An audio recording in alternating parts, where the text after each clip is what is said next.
Bonjour, je m'appelle Elisabeth et aujourd'hui je vais vous montrer comment j'étudie le russe de façon autonome. Cette technique peut aussi être utilisée pour apprendre toute autre langue. Je me suis acheté un cahier pour apprendre le russe. C'est à la librairie Michel Fortin. La librairie Michel Fortin, c'est vraiment la meilleure librairie pour trouver des livres pour apprendre des langues à Montréal. J'ai payé 12,95 pour ce cahier. Et dans le fond, c'est simple, ça me permet d'étudier de façon autonome. Alors, le cahier commence de façon assez simple, comme introduction pour la langue russe. On a ici il nous montre en premier des mots qu'on peut déduire en lisant les mots en russe. Voilà, donc il nous faut pratiquer ça.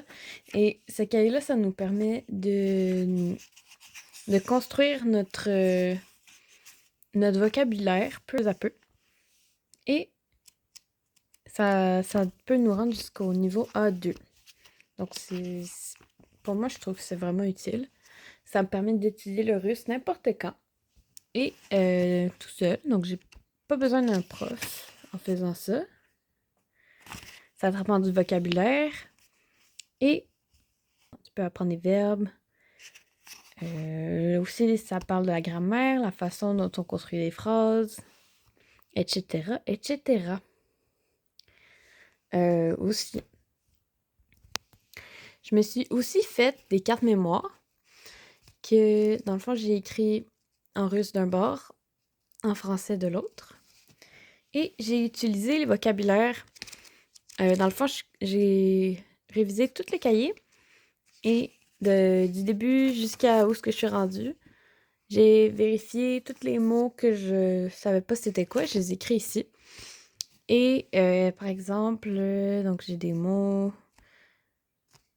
et les verbes, ce que je veux faire, c'est je les écris. Puis après, ici, je vais les conjuguer. Donc après ça, quand je vais faire les cartes mémoire, je vais, genre comme ici,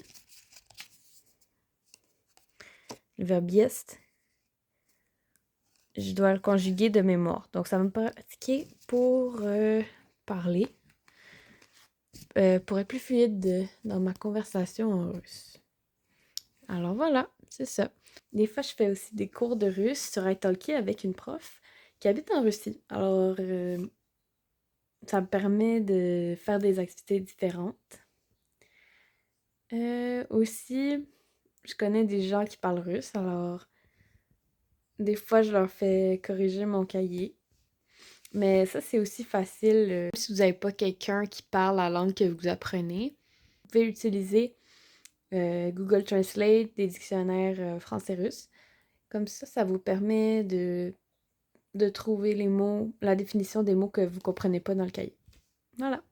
Encore une fois, cette technique, elle peut s'appliquer à n'importe quelle langue que vous voulez apprendre. Alors, c'est pas juste le russe qui fonctionne comme ça.